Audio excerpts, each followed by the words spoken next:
chillin', serial killing, pre-cold villains on the mic, got you reeling. 5-star rated from the floor to the ceiling. If you catch a 1-star, no time for feelings. Got a demon DJ on the ones and twos, by the name Beelzebub, so don't get confused. So grab a seat by the fire, roast them all over two, and prepare to hear the legend of the Straight Chillin' Crew. What up, nerds, and welcome to another enlightened episode of Straight Chilling, the weekly horror movie review show where you chill and we kill, slice, dice, and chop up yet another horror movie. My name is Bob. I'll be your host for the evening. This is episode 457, recorded Sunday, January 7th, 2024. Tonight we're talking about a brand new Patreon pick. This was chosen by Miles B. The movie is Human Lanterns from 1982. Before we get into it, let me introduce everyone else on the show. First up, calling in from Washington, D.C., we got your boy Randeezy. What's up, man? Hey, buddy. How you doing? You guys ready to get the giggles today? Oh, man. These characters just be laughing. Just laughing. Oh, my God. They're just rip-roaring fun, these guys. They just love to have a good laugh. It's just endless. This movie's a laugh riot. Just you wait. Next up, calling in from my left, you got your boy Soju. What's up, man? Oh, ni hao, boys. It's your boy Shifu Stains. Why you sound like you're about to weep? Oh, boys. Boys didn't know I spoke Chinese, did you? So Is fluently. Chinese English but wavering? Shifu Stains. Oh, boy. I'm speaking Chinese right now. We might have the giggles today, boys. Those laughs get me pretty good. I'm not going to lie. Hell yeah. Love it. Last but not least, returning to Straight Chilling, everybody, welcome back our good friend Matt. What's up, man? How y'all doing? I feel like I was just here. This is amazing. Yeah. I know, but now Hell I'm here yeah, with buddy. you. That makes it all the much All better. better. There's more meat Hell in this yeah. room now. Tons of meat. We're packing it in. Tons We're of meat. packing in the meat. Boy, wish I were there. Same, Randy. There's a lot of sword fighting in this here movie. And Matt, you know a few things about some sword fighting. You want to tell all the listeners where they can learn how to sword fight? Yeah, I run a martial arts school here in Jacksonville, Florida. It's called Bold City Longsword. We fence historical German longsword fencing, and we also do Italian rapier, and we do the I-33 sword and buckler system. And then I have a podcast called Swords in Stereo, where we talk about sword fighting and we make a lot of off-color jokes. Hell yeah. Now, Matt, let me just ask you. I'm pretty sure that cultural Hong Kong fighting styles are very, very similar to what you teach, right? So, the German style. In the real world, they're not too dissimilar. Whoa, okay. In this movie, however, it's a little different. All right. There's no high wire flying through the air. Well, I was trying to be sassy. I thought that they would be very different. You sassed yourself into a corner, I didn't did. you? I sassed myself right into the truth. Oh, no. damn. That'll happen. Man. That'll happen. Eh. You doing any rent Awesome. fairs here, Matt? I know there's some coming up. There's one in Gainesville called Yeah. Hogtown. They went from 3 weekends to 1 weekend this Oh. year, so I don't know. Oh, really? I don't know, but I'm going to try, definitely. All right. Well, good luck. Well, thank you. Godspeed. Before we get into the main event, let's tackle just a little bit of housekeeping real quick. Here is another reminder. Our February poll is currently posted on our Patreon website. If you support us at the $5 level or above, you get a chance to vote on a movie we're talking about this February. The theme is Mad Romance, and the 3 movies you're voting between are From Beyond, Spring, and Byzantium. Whoa, Bob, how are those numbers looking? Whoa. Whoa, Bob. You speak Japanese again? Oh, I'm speaking Chinese. Can you understand me? Oh, Oh, man. I sound like Mickey Mouse. What the fuck? you're morphing into Mickey. The famous Chinese character, Mickey Mouse. Yes. Hey, you know what? He's public domain now. He's so he's everyone's ours. character now. Anybody can have him. We have him now. From Beyond has 67% of the vote, and Spring and Byzantium are tied, both with 17% of the vote. Okay, so numbers have shifted Damn. a scotch since Yeah. last week. Shifty. Still pretty decisive so far. Yeah. Yeah, get those votes in before the end of January. We'll see what movie we're talking about this February. In other Patreon news, we're dropping a minicast every other Friday, per usual. Last Friday, the 5th, I dropped one talking about Death Rider in the House of Vampires, that new Glenn Danzig hotness, his sophomore film. And you'll just have to check out our Patreon to see what I thought about it. Maybe it's the best movie I've ever seen. I believe that's true. Probably. I promise. Probably is. I promise that, actually. I promise that I that's have now possible. I promised. think that. What a politician Bob is. Yeah, that's like 4 layers of DEF CON there. I don't recall what I said on that minicast. I just blacked out. That's me on every Talking episode. about in fairness. Danzig. I don't know. I said words. I don't know what they were. Check that out over on our Patreon website. Also, in Patreon news, we got a brand new Patreon supporter we got to give mad shouts outs to. Big thanks to Gareth H for signing up and showing us some love. Every dollar you guys contribute goes right back into the show and is tradition around these here parts. We owe you the straight chilling salute. This goes out to Gareth H. Oh, God, slap me in the ass.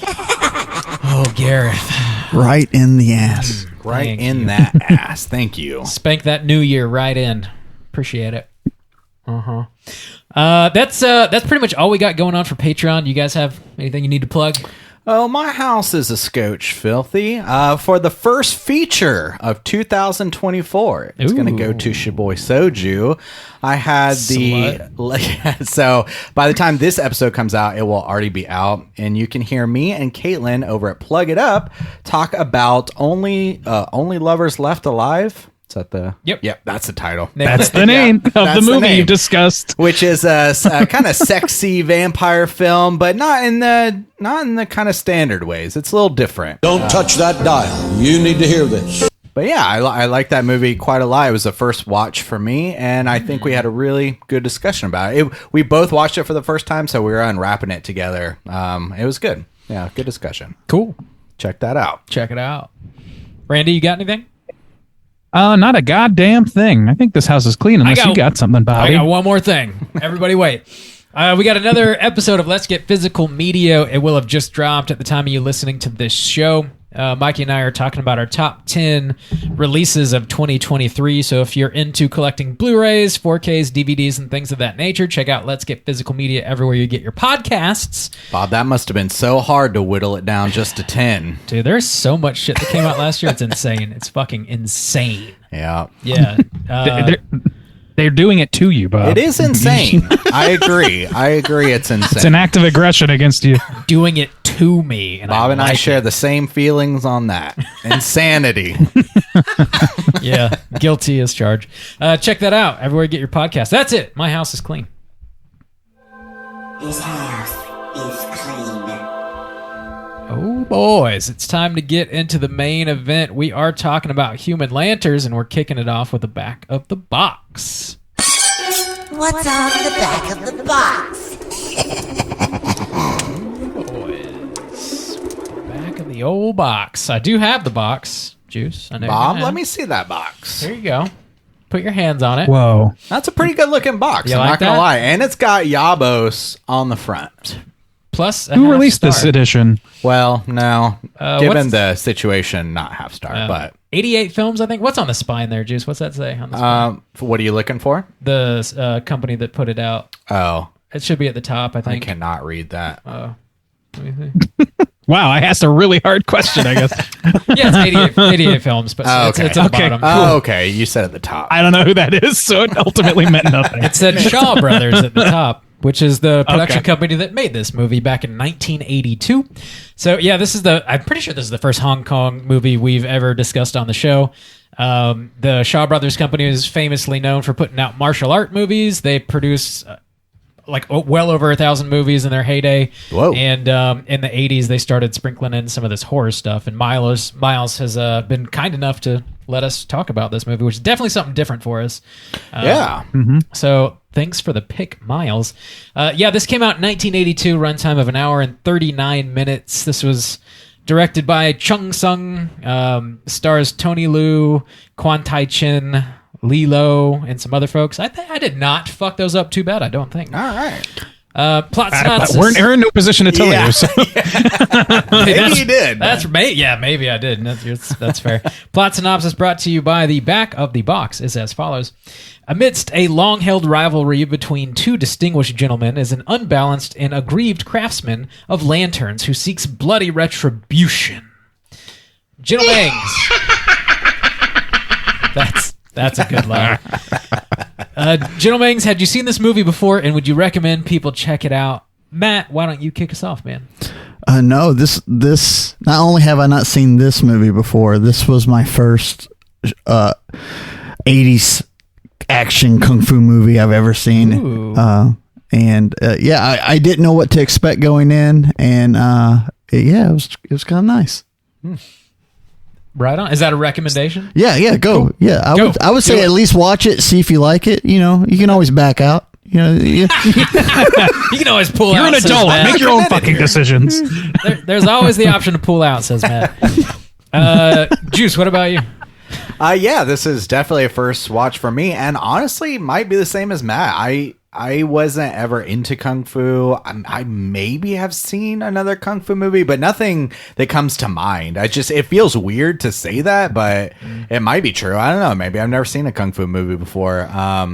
And so definitely a first time watch for me. It's on YouTube. The whole thing is on YouTube with Yabos and all. So pretty low commitment. I thought it was pretty fun, very interesting. I really appreciate Miles picking this for us. You know, heading into our 10th year, this is something fresh, something new. Yeah.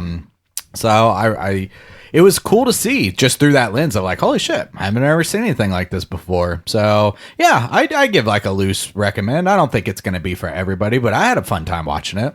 Bob? Cool. How about you? Would you recommend people check this out? Yeah, I'm on the same page pretty much. Yeah, first time watch for me as well. Definitely something different.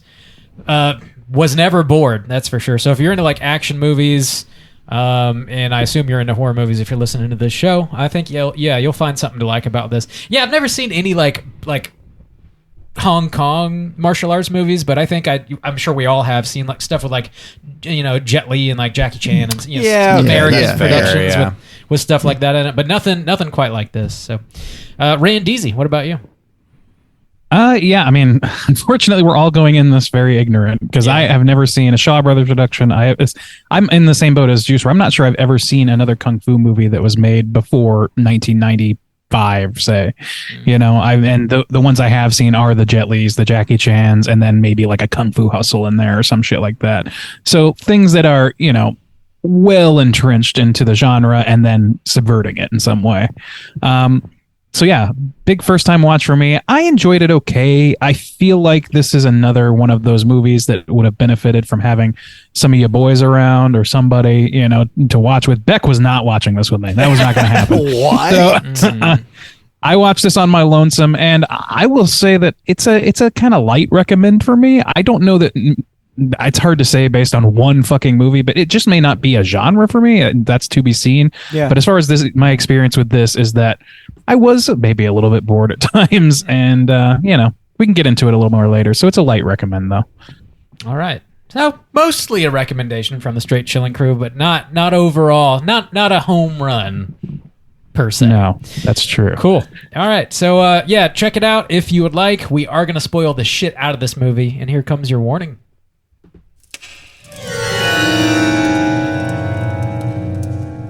Spoiler warning.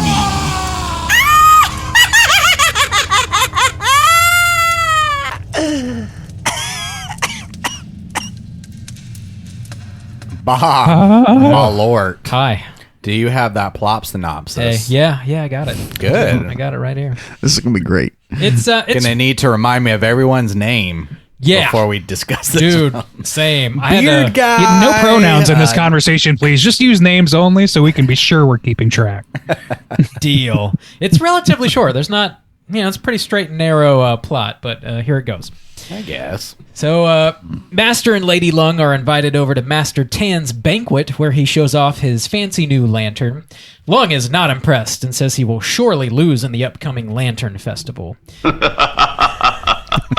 Tan then provides a grand entrance to Yin Chu, who is a prostitute Lung has history with. Lung is shamed by this since he's with his wife. Lung then leaves the party and goes straight over to Lantern Street, where he finds Chun Fang, an expert lantern maker. He hires him to make a lantern that'll be sure to win the Lantern Festival. Chun Fang agrees despite the scar left on his forehead by Lung in a fight they had several years earlier. He's definitely not salty about that, by the way. The two celebrate the deal by going to a brothel. Yin Chu is there and asks Lung if he will take her as his concubine. He says absolutely not, and she says, well, Master Tan will. He doesn't like that much at all. Chun Fang then kidnaps Yin Chu and skins her alive for his lantern project. The constable suspects Lung is behind the kidnapping and keeps an eye on him. Chun Fang then kidnaps Tan's sister and skins her alive as well. Lung and Tan have a wild fight in a restaurant. Lung catches Chun Fang in his house but lets him go. An assassin then runs into Chun Fang and tells him he's been hired by Tan to kill Lung. The assassin breaks into Lung's house and they fight. Meanwhile, Chun Fang also breaks in and kidnaps Lady Lung. The assassin goes to see Tan and they fight. Tan kills him so nobody will find out that he hired the assassin to begin with. Tan's cronies go to bury the assassin, but Chun Fang intercepts him and chops off the assassin's head. 6 severed heads are then found hanging in the town square. Lung goes to see Chun Fang, who tells him Tan hired the assassin. Lung then goes over to Tan. They end up fighting. Chun Fang shows up and fights them both. They then realize they've been duped by him.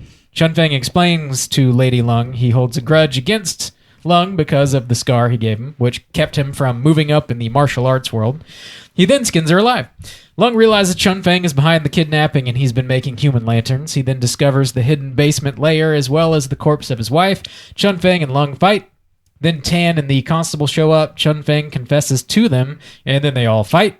The house collapses and Chun Fang and Lung catch fire. Cut to Lung sitting in his house covered in burn scars.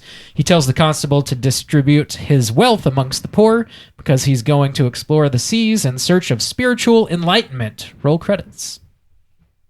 Yeah. There you go. That synopsis read like the lyrics to Particle Man by They Might Be Giants. These guys fight, this guy wins, then this guy fights, and this guy wins. It's just a bunch of fight sequences, mostly in this movie, yeah. You did leave out a very important detail. Enlighten us. The constable's name is Sergeant Poon. And I laughed my ass off every time them subtitles came on. Constable Poon. Speaking of the subtitles, I don't know, like the edition I watched, I don't know if it's the same on YouTube or whatever, but I watched it on Amazon Prime, and it was, it was translated clearly by somebody for whom English was not a first language, because it was like really roundabout phrasing that made even simple concepts hard to understand. So I had a hard time with that person. I think YouTube was okay. From what I didn't have any problems. At least, certainly at the beginning, I was having some trouble. I was like, wait, what is he saying?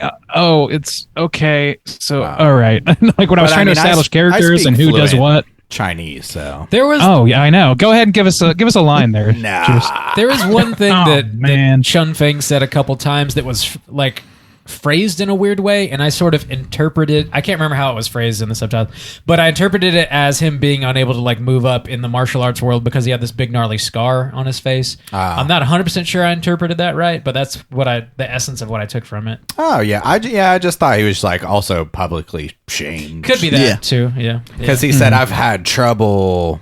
Yeah, like finding love or I mean, the scar's not that bad. It looks like someone chewed up a Tootsie Roll and then just smacked it on his forehead. What they did. It looks like putty on his forehead. It does. That's what it was. But so I will say I really enjoyed the settings of this film. Just the set pieces alone, just everywhere they went, the different, I guess most of it's like different homes and stuff like that, but sometimes they have these little waterfalls in their gardens and even the way the street looks, and then they fight in the restaurant and everything just looks really cool. It was just aesthetically pleasing, the whole time. Yeah, I came the restaurant looked awesome. Like I love that restaurant scene. I came into these movies with like the preconceived notion that these movies were made on the cheap, and then I was also very surprised how good everything looked. Like the villain's Batcave looked pretty fucking cool. All the towns, the streets, all the costumes. Like if they were making them on the cheap, I guess they just keep recycling these for every movie. I think that's what Probably, it is. yeah. It's like that town. Like there's like Western towns in California explicitly for shooting that you'll see in a dozen movies that are like fully formed towns, so you can get all kinds of angles on it. I've got to think that a production company as big and prolific as Shaw Brothers, based on their reputation, probably had a few of those, and I'm guessing you would see a few of these locations in a few different pieces, but That's a a few good different point. movies rather. Yeah. I like the cinematography quite a bit in addition to that. So you've got these beautiful sets, and the way they're lit has this... It reminded me a bit of like Giallo, like Argento movies with these like bright reds and blues. And it's also got a very like kind of soft hue, like a softer focus to it. So it gives it this sort of like dreamlike quality that I thought was just kind of beautiful. It made it feel like almost painterly in a way because it was kind of hazy. I really liked that. I don't know if it did anything for y'all. It also seemed to switch tones. Like when they did the horror movie stuff, it got darker and more blue. And then when they switched over to the fight scenes and the random talking in town, it was very bright and lit up and white. And I preferred the look of the horror movie stuff. Yeah. Totally. So No, there's, yeah, I mean, there was Go ahead. this one Korean film that I've seen that reminded me of it, and I wanted to see when it was released. It was 1974, so around the same time. You can see the poster, kind of that retro style, but it had it's the only thing that I've seen that kind of looked like that. It's got very different kind of concept, but it had a very similar like hazy, dreamlike kind of look to it, and so maybe that's just kind of the style at the Yeah, time. could be. But yeah, I agree. It was very exciting. I don't know. It was just something felt fresh.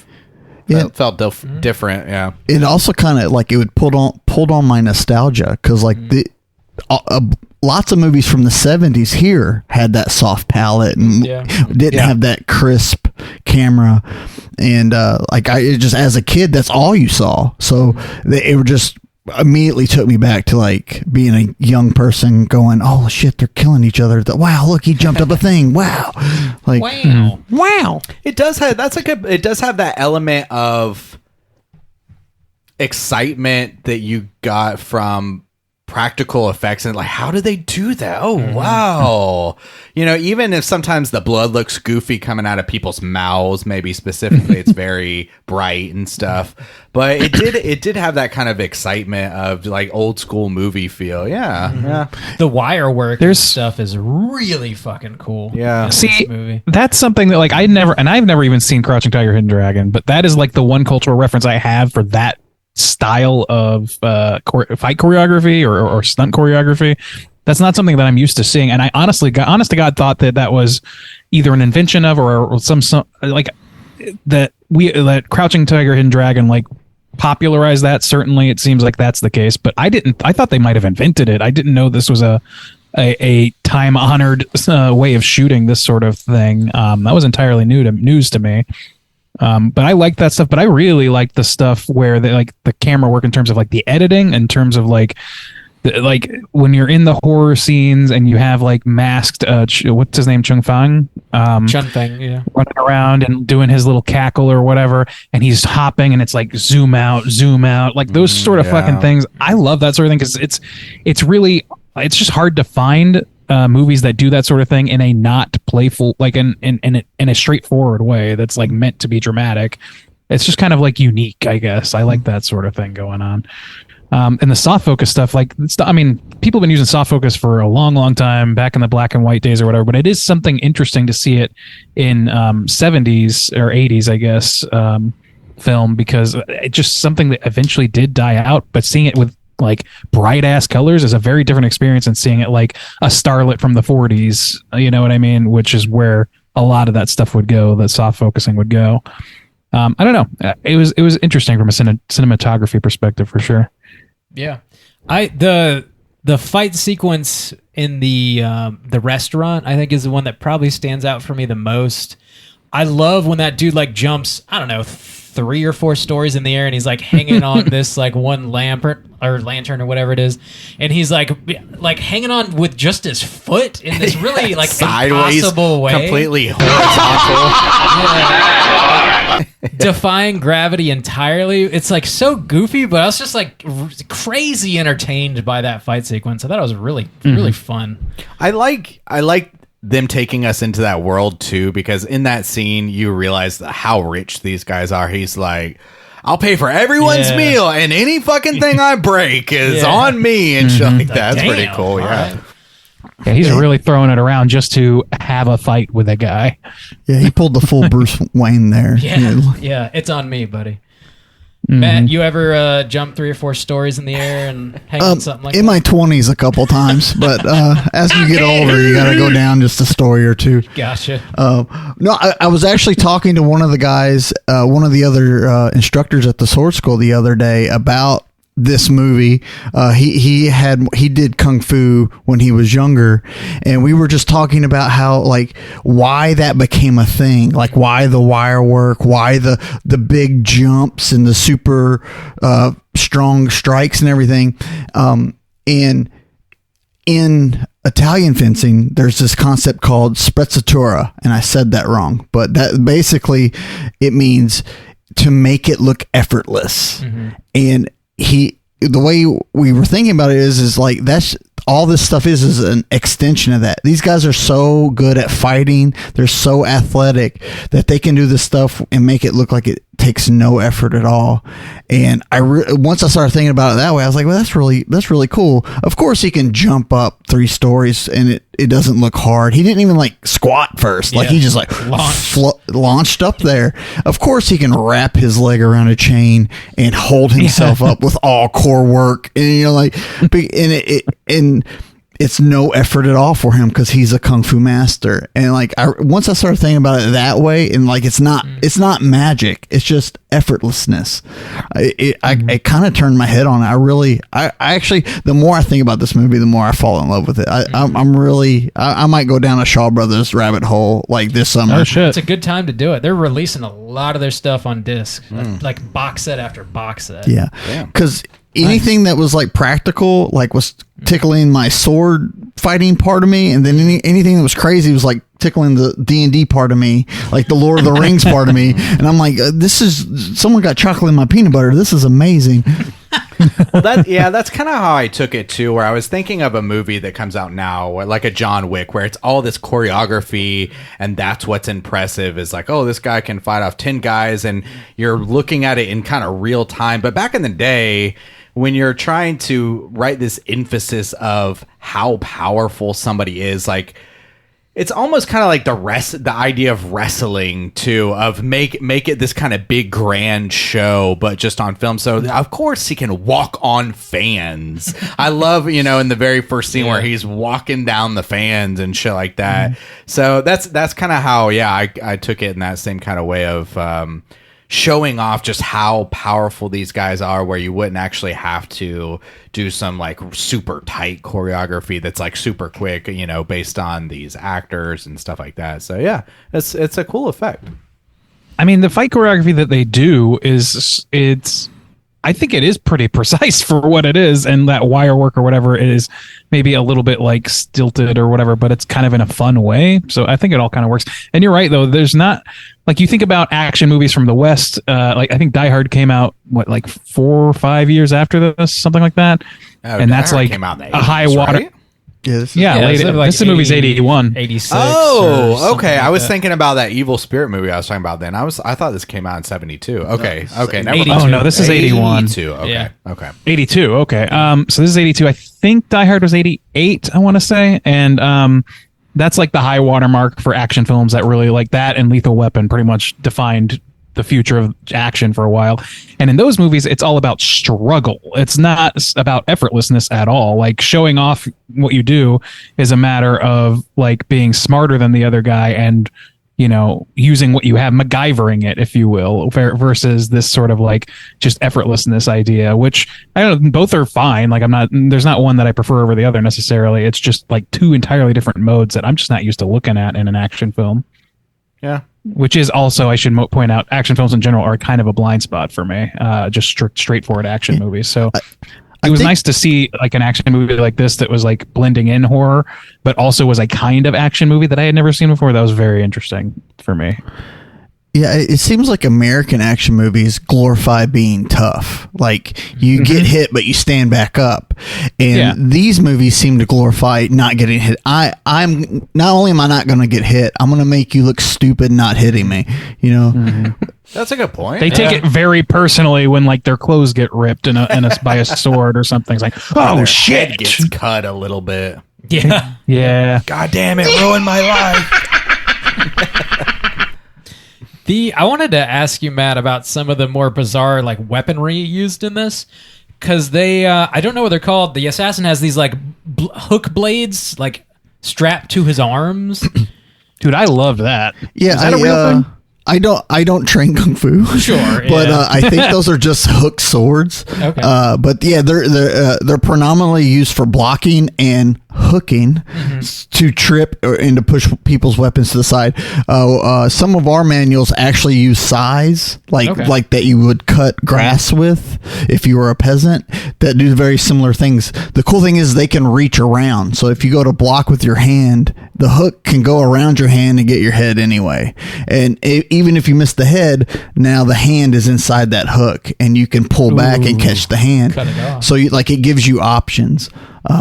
But yeah, that fight scene was awesome. I really liked it when the guy pulled out the halberd, though, that the big axe on the pole. Oh, okay. Yeah, dude. Yeah, he was using the it like a weaponry quarterstaff. variety. Yeah, they just watching the Bear claws, different weapons. Like, oh, he's got this weapon now. This changes everything. Like, that's another cool stimulus to give the audience. Like, because now you have to recalculate everything you just saw. They can do it all. They can do the same fight again, but now there's a different weapon. It's new again too. And the fan blades was another one that caught me off guard. Yeah, never seen that before. Well, honestly, because the hook swords made me think of Cabal from Mortal Kombat, and apparently they're called hook swords. Like you said. Nailed it. Then Melina has those fans, I think, in Katana? Mortal Kombat as well. Is it Katana? One of those. Well, maybe both.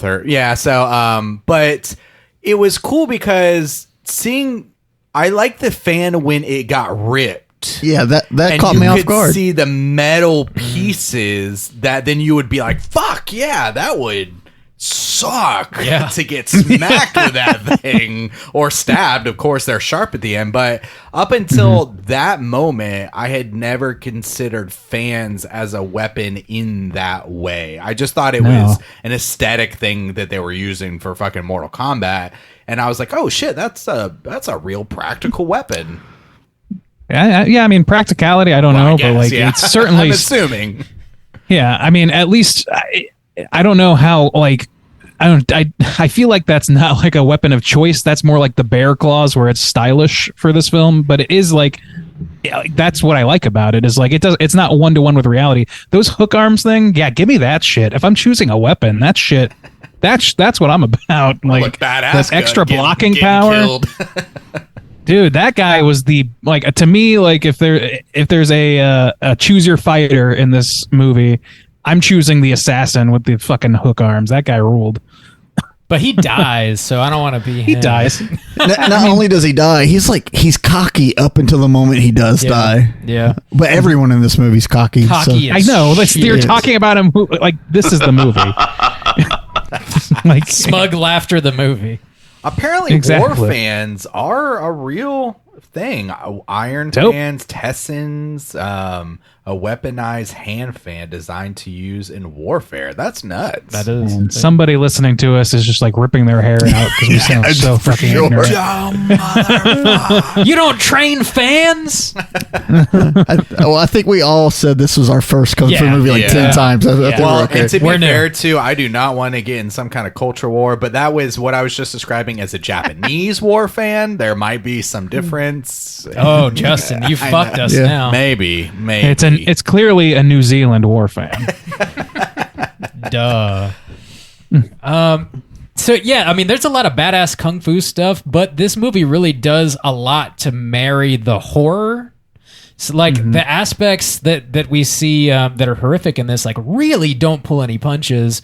Chun Feng, the bad guy, the big bad in this movie, is literally skinning folks alive to make these lanterns, and they like linger on the moment when he's skinning these victims, and it's gruesome as hell.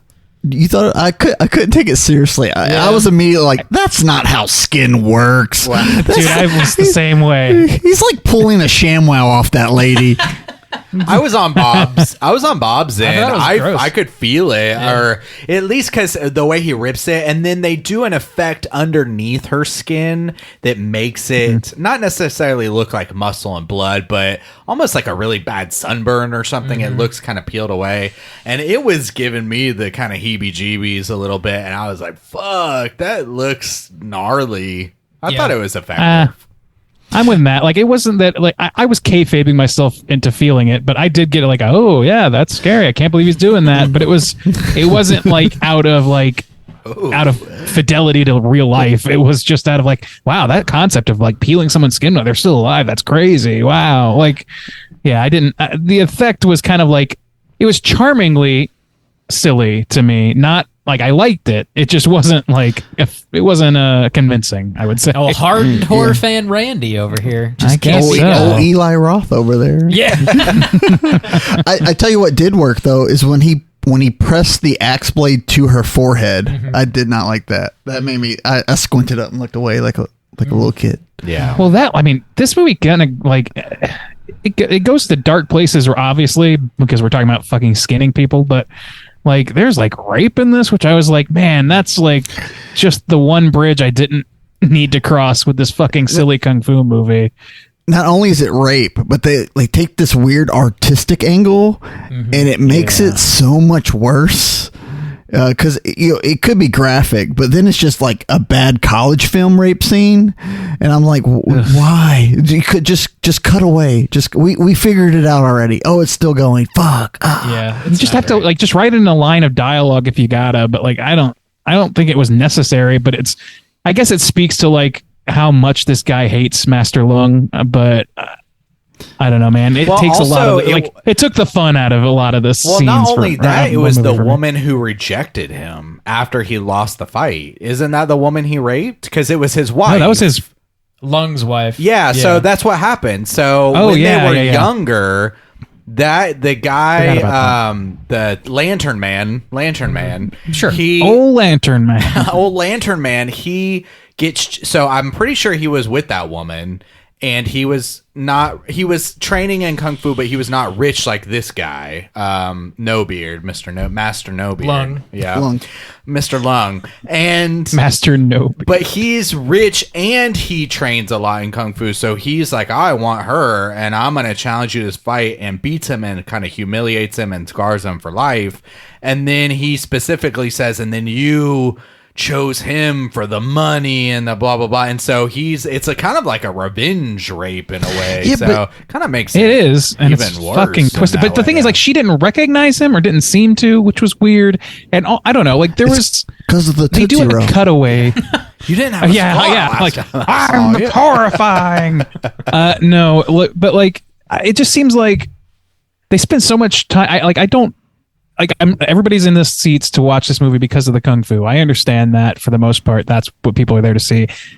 But like, there's several fights you could have done in establishing that backstory visually rather than telling us in the moment that he's also raping this woman. Yeah, it was very unfortunate for me, and it kind of like it really took the wind out of my sails at that point. I was like, man, this went from like I thought for a while they were setting him up as like a virtuous payback sort of thing gone mad, you know what I mean? Like somebody who had a legitimate quarrel with this guy and was using that as an excuse to do horrible things or whatever. And I guess he does that, but he does it so deeply that it's like not fun anymore at that point. Well, also too, I guess the plan at first seems legit, but then it gets kind of dumb. And even the guy at the end being like, why did you involve me in this? You know, Yeah. and he's like, because you two are rivals. I thought at least at first it was somewhat smart because it made the guy who he was seeking revenge, it made him suspicious and lose reputation. People don't want to come to his parties. Exactly. So that's great. But yeah, to involve the other guy just seems... He pits them against each other, so they start taking each other down, but he's still, like, at the end of the day, wants to have the final word. So he could have just let them implode. Well, I know, but that would have happened had he not involved the other guy anyways, because he took that woman who was a prostitute who was going to end up marrying Masterbeard. And so Masterbeard already was mad at him, so he was going to go after him anyways. They were already fighting. They were fighting already anyways. fighting. Like, they were fighting from the beginning of this movie. He didn't need to take that guy's like sister. I don't know. He didn't really need taking to. his sister, I guess, is kind of out of The it's sister was complete- weird. This movie is very not kind to women in general. Oh, and I they're know that that's horrible. They treat really no fucked one up. treats women. No man treats women well except for Sergeant Poon. That's why he's the sergeant of Poon. And That's then, what- like they literally treat them like Damn. property. Yeah. And I mean, maybe that has fidelity to the real world. I don't know culturally. This is feudal Japan, I think. Yeah, I have no idea what year this is supposed to be either. Yeah. So Well, And it's like not Japan, concubines are in the it's mix. just China. Polygamy's in the mix. This is Chinese, Randy. This is China. Kung This Fu. is not Is it? Jap. Okay. yeah, well, Kung Fu means China. Okay, well, I've mixed that up then. This is how ignorant I am of all this shit. So, I mean, it's just, I don't know. It's just as a Western viewer, it's like in this year, it's a little bit harder to swallow than I think they wanted it to be. They're very much like every woman in this, from Lung's wife to the prostitute to a sister of Tan. It's like they're all murdered and skinned, and there's nothing else that they do, but like they don't serve any other function. Which, well, to be fair, the sister seemed somewhat badass because she was out hunting. Yeah. She put up a pretty good fight up against that guy who's this master kung fu dark arts specialist. So I agree, but it there. ultimately kind of nets out to the same problem. And I don't know, like between those things and the race, it just seems like this is a very like it seems mean spirited towards women, and I don't know how much that is intended or that's cultural or what. Well, a lot, but it just again was another thing that that made me they're kinda, raped, like, not enjoy it. skinned, a lot. Yeah, a lot happens to these women. The only other person who gets skinned and killed or whatever is the old drunkard man. The old drunk. He just wants and to a party. and Who like just and then like a bunch of scrubs, a bunch of red shirt like fighters obviously died, but I think that's it. I don't know, man. I like the idea of like a lantern festival being the central thing, and the guy's like, I'm gonna kill myself if I don't win. It's like, god damn, how much like the egos on these guys. It's like also a little hard to find like a person of I guess a perspective character in this, which is what I was looking for, which is why the killer Chun Feng wasn't that for you?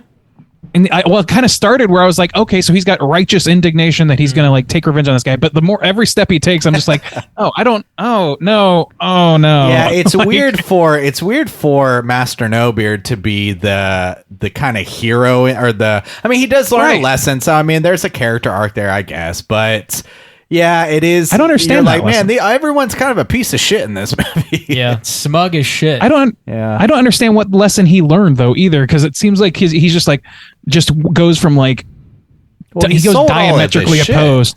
I know, like the actions he's taking are the actions somebody would take if he had learned a lesson, but I don't know what the lesson he learned is. It's just he gives a little speech at the end.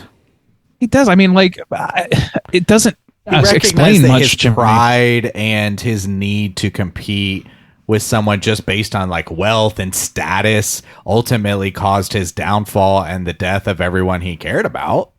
I think it feels tacked on. I feel like nothing in the movie up to that point points to him learning anything until that moment. I honestly thought he got burned up at the end. Yeah. And then he Me just too. shows back up. And I'm like, I guess he didn't. So is the other guy not dead either? I don't know. Maybe there's a sequel out there somewhere. Whoa. They're going on a buddy road comedy now. I will say though, them lanterns look fucking good. They would have won. great. They would have won that competition. Now, hang on. Oh boy. I actually was going to say the opposite. You like how they looked? I was... You'll surely lose. For a movie that was called Human Lanterns, and the opening scene where we see the kind, I've seen much bigger lanterns that I was hoping for something swag brag. Well, no. It was just at the end, they were just lanterns that were kind of small and just tacked up in his little basement. Yeah. Yeah, he made them to look like the people whose skin he made. Yeah. But they reminded me of like old Christmas decorations from the 50s. And I was like, that hit me. That hit me good. I would put that under my tree. I thought they looked pretty cool. I also thought it was a neat like idea to juxtapose these like really horrific moments where he's like skinning these women alive, and then to show the end result and it be as pretty as I thought they were. He's like actually a true artisan. Yeah, he put like her Fruity Pebble mole right on her forehead too, which was I don't understand that as a artistic choice, but he did it. Well, I just thought it was. I was hyping it up for myself. I thought he was going to put all of the skin into one gruesome giant lantern that was going to be this kind of reveal of how I've been skinning the people you like love. a giant Hellraiser prop. Right. Yeah, and then in the end, it was the smaller ones that were just hidden away in his basement. Nobody really saw them, and it didn't really for a movie that's called Human Lanterns, I thought that it was going to be more than it was. Too many humans, not enough lanterns. Yeah, no one got a candle. I thought the fact that I think the fact that he was found out before like the big Lantern Festival reveal is like just feels like a missed opportunity. Like it feels like that's your climactic scene is at the festival. I agree. And you can like do up the area and make the set even more beautiful, and you can reveal these things. Even if it was what it was, that setting gives them the pomp that I think and like the impact I think they deserve. And I agree though about like they're not as gruesome as I would have liked either. I like the way they look, like just aesthetically. I think they look great. I like the other lantern just as much, I think, though. It has nothing to do with the concept behind the human lanterns and the folklore or whatever. I thought that maybe it would like have those things and then like have like heads jack-o'-lanterned basically or some shit. Like I thought there was going to be an extra level to it that was going to like clearly show what's gruesome about it rather than sort of like you having the characters having to deduce that, oh, these are made from human skin. Oh my God. Like, I don't know. I just, it wasn't as climactic as it could have been. And that was kind of a little bit of a drag, I think. Yeah, that's fair. Yeah. That's how I felt about it too. Missed opportunity. What did y'all think of the design of the villain? Because I was pretty happy with it. I liked it a lot. I liked it. Man. Loved it. His mask reminded me a lot of General Kill from the Willow movie that came out in '88. I feel like they directly stole it. I hadn't seen it. Yeah. Well, this is at 82, right? Yeah. So this came out first. Yeah. I love how it kind of glowed. It had this like glowing feel to it. The mask was like haunting. The best shot in the whole movie is when Lung is in his base and he jumped up on the ceiling because he threw a secret spear at him, and then the villains on the roof just stab. They cut from a wide shot far away, and he's just stabbing into the roof over and over and over again. I was like, I want a gif of that just playing in my like house. 24 in a hours a frame. day. I have a GIF frame in my home. Yeah, and honestly, that's kind of cool. And no, it's I really like the way that he looked. I think that it was cheap but effective in all the right ways. It had like, I don't know, like the vibes of the character weren't this, but like the mask and all that stuff was Michael Myers-ish, where you can't really see the true intent of who's behind it, which was obviously telegraphed by shit like this. So like the evil cackle and all that stuff, and like this thing, he turns in like he's full animal and he's like swaying. I don't know, man. You just don't see that sort of shit in Western horror stuff when it's not played for laughs. And I really liked it that they played it straight on that. I feel like they sped him up too. In any shot that was just him, like the frame rate went up. Yeah, maybe. Oh, interesting. Yeah. Maybe it's just that fast. And the bear claw weapons, like, what a thing. That's what a choice. That is not a thing. It can't be a thing, right? Like, no, it's a thing. It's a thing. Are you serious? 100%. That's a thing. Holy shit! Need to play That's some so more great. That's like combat, saying that Mike. Randy. That's like saying that. It's like saying fucking Freddy Krueger's glove is a thing people used in fucking the Dark Ages or some shit. It just blows my mind. If you tell me that right now, I will shit my pants. No, I don't. Tell him. Oh my god! I want to see him shit his pants on air. Are ruined. Once I pooped in my pants in school, and I just left it in all day. You got it. What is that from? I need to know. Randy's life. It's lost to the Third sands of grade. time. Sorry. All right. Third grade. Damn. He was in college. Nah, I'm using that as an People- opportunity to get out of school. I don't know what you're doing, my guy. Excuse me, teacher. I shit my pants. Again? Everywhere. Yeah, it's Tuesday. Guess I gotta go home. Shit my pants out every Tuesday. I do it on Friday, long weekend. That's how I get out of work every Friday. Shit my pants. I was sitting in the Boss, brown I chair. shat my pants again. Gotta go. Oh shit! Yeah, the bear claw thing. You ever use one of those, Matt? No. No. Okay. No. Why not? It seems like it wouldn't be that practical of a weapon, but I Wait, guess I don't if think. people were I don't think using it's like for warfare. I think it's like I need to sneak a weapon into this place, or they use them like all the right. way we would use brass knuckles, except for it also cuts you. that makes sense. Okay, that Yeah. that does clear it up. But it's also furry. Let's not forget. Yeah, So, he's wearing like little a full style ghillie points. suit. That probably stinks. That guy's hygiene's horrible. Yeah, you're right. I mean, yes, I think he's living amongst a butter churn filled with blood and viscera. So I don't think he's smelling too hot. Aren't we all? Another cool concept though about the mask is they can use a stunt double for that. Him, Yeah, And you're like that could have been 7 different guys doing all that stuff, as far as we know. Yeah. And I wonder if they thought about that going in. They're like, oh, we need a guy that can jump. We need a guy that can do this fighting style. We need a guy that'll let us throw him through a roof.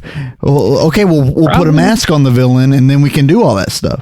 Yeah, that's a good probably. point. Good point. For sure. Yeah, because there's no point where anytime he's wearing the mask, it's usually a one-on-one, and he takes the victim back to his house where he then takes his mask off. So it's not hiding his identity most of the time. So yeah, could be. Did y'all notice He also takes it off quite a bit. that Lung and Tan show up at the end wearing white, like they're fucking good guys or something? I did. It did Yeah. fool me. You're I did. assholes. Especially the showdown fight, especially when it's one-on-one with just Lung and the bad guy. I was so hoping Sergeant Poon would have just killed all of them and like been the hero of the movie. Steps up. Yeah. Yeah, that could have worked too. It just it kind of just sputters to a close is a thing that I want to say. I about liked this the movie. final showdown. I thought when But they like the launched conclusion, that dude out of the chair, like he's wounded, and his servants come. It was Tan because he had been wounded in the previous fight, and at the very end, Oh, yeah. they're carrying him in a chair and they launch him. They hurl him into over. Yeah, that shit that's got true. me pretty good. That's like, pretty God good. I mean, the damn. fight is all good. Like all the fighting is, to me, for the most part, equally fun and good. Like I have no real complaints about those things for the most part. It's just like the conclusion of the story. Like we said, it was anticlimactic to me ultimately from a story perspective. Yeah. And that's probably going to be my biggest critique of the movie is that that's where it sputtered. Now, I wasn't with Bob where he said I was never bored. I was kind of like you, Randy, where the movie, it's not too long. It felt longer than it was for me. And I agree. Maybe if you cut out the sister aspect, especially because we didn't know her as a character, at least the other two, we spent a little bit of time with and we knew their motivations and stuff like that. But maybe you could have just cut the sister part out. And sometimes especially when you already know, like there's no mystery for you as a viewer. You know who's doing this. You know his plan from the very beginning. And so watching it play out a little bit, especially as many victims as we had, just felt a little too long for it. Dragged a little bit. I agree. There's so much real estate that could be reused, like I said earlier, with establishing the story of how Master Lung and this guy wound up at odds. Like we got told about that in the worst moment in the film. like we got told the details of that in the worst moment of the film. The only other time we've actually seen the past was like one scene where he's remembering the battle that scarred his face, and it's all about him getting his face scarred. It's not about like what caused the fight or anything. Go back there, establish who these characters were, how far he has fallen, establish that that Lung took his wife basically as a prize, establish that maybe he and Tan have a little bit of bad blood and that's why he involved him. Like, I don't know, or maybe anything, and like give something to do for Tan's little sister or something like that. I don't know. There's so much stuff you could rework into like setting up the blocks for why this character is the way he is, and they just don't really do that. So I don't know. I don't know. I think you could. That's all. I think you could cut that tacked on ending easily, and then you could cut the rape scene and then just show them burning at the end. I think that would have been a good ending. Just everyone dies, fire everywhere. Oh my god! Yeah, like, that would have been a great ending. That would be real credit. Instead, they needed a moral to sneak in at the last minute. In my opinion, but it's not satisfying because at no point during the movie was I'm like, this guy's gonna turn it around. Yeah, he's an asshole through. Yeah. No, he's like the loss of his wife had really. If there had been a moment where he really mourned the loss of his wife, but even given the backstory, we don't spend enough time with them, and this dude's such a piece of shit, a rich, bratty piece of shit, that we think his wife is just a prize anyways. So yeah. I don't think this movie's honestly concerned with telling a morality tale necessarily. Well, they're just like, I don't know, we need to have an ending. Sure. He's going to give away everything and go find himself. Yeah. Totally. But it could have been like brought to such better heights if they had paid just a little attention to it. They could have they could have had all their cake and eaten it too. They could have had all their fight scenes, done all the like similar or same shit that they've done. Just work in some backstory for that stuff. Like, you know, I don't know. Like the first thing we find out about our hero character is that he's embarrassed by a colleague or whatever, by a contemporary, because he shows off his fucking prostitute in front of his wife and is like, and the prostitute wants to be his concubine. He's like, no, I'll kill you instead. And like, what the fuck? This is our hero, it turns out. Like, yeah. In 82, that passed. That passed. I guess. That's where we were. Any other major points you guys want to touch on before we rate this thing? No. All right.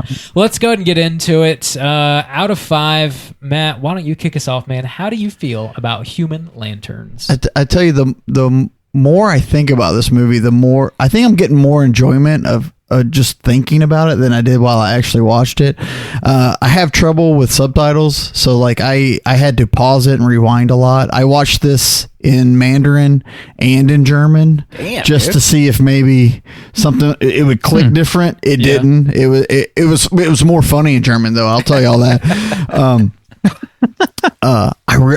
I love the fantasy aspects to it. I love the fight scenes, obviously. I like that fake gore, like where the blood's neon pink for some reason, and skin just looks like wet toilet paper. You know, like I think there's a place for that because you're not grossed out, but you still understand what's going on. I plan on watching more movies like this. That being said, the rape scene's very problematic. The way I felt uncomfortable about the way they were treating women. The longer the movie went on, the more uncomfortable I felt. And then I would say it maybe they could have wrapped that ending up a little bit more better. I'm going to give it a 3.75. All right. 3 3/4 from Matt. Juice, how do you feel? Yeah, so the positives are I like the setting. Aesthetically, this movie looks really good in almost any aspect.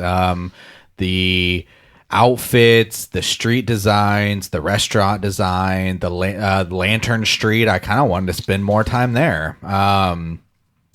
Just these people's houses and it just looks really great.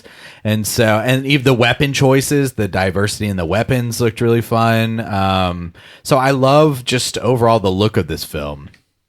I I also like the fight scenes. There wasn't a fight scene where I was having a bad time. Those were definitely the entertaining moments for me. And I thought that each time it kind of ramped up a little bit more and more and more. And I thought that the ending scene, fight scene was really satisfying. As a fight scene within itself. That dude launching out of that chair killed me pretty good. Like, I thought that shit was, but actually probably the best one was the one with the kind of axe. What's it called, Matt? The hook swords. No, the halberd. Yeah. That one. And that was a really cool fight scene where that one dude got surprisingly wounded or whatever. That was cool.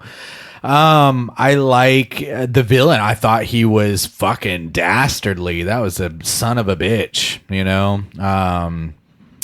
The negatives are the overall story kind of has some problems to it. Like I said, it doesn't really make that much sense to involve this other guy in it. Or at least to the extent that he does. And the violence against the women and the sister being involved, she was just kind of felt tacked on. And then the ending scene where it just felt kind of tacked on with this guy learning a lesson, and him being the hero the whole time. It's like, yeah. So I guess also that aspect of not having a character to kind of root for, I guess it's just more of just a thrill. It was funny. The laughs, they got me pretty good, but there's too much. There's definitely too much of that. Oh, I thought he was. Are you waiting for it? Well, it looked like you were doing. You're cute. You wouldn't do the Chinese speaking Chinese fair for me. enough. So I'm fair enough. So yeah, overall, I thought it was entertaining for me though, even though it felt like it dragged a little bit. I did mention I was kind of disappointed in and thought it was a missed opportunity for what the lanterns ended up being and how they were displayed. I agree with Randy that they should have done the reveal at the Lantern Festival so we get a little bit more of that. But yeah, overall, I liked it. I think I'm going to give this one a 3.5. Whoa.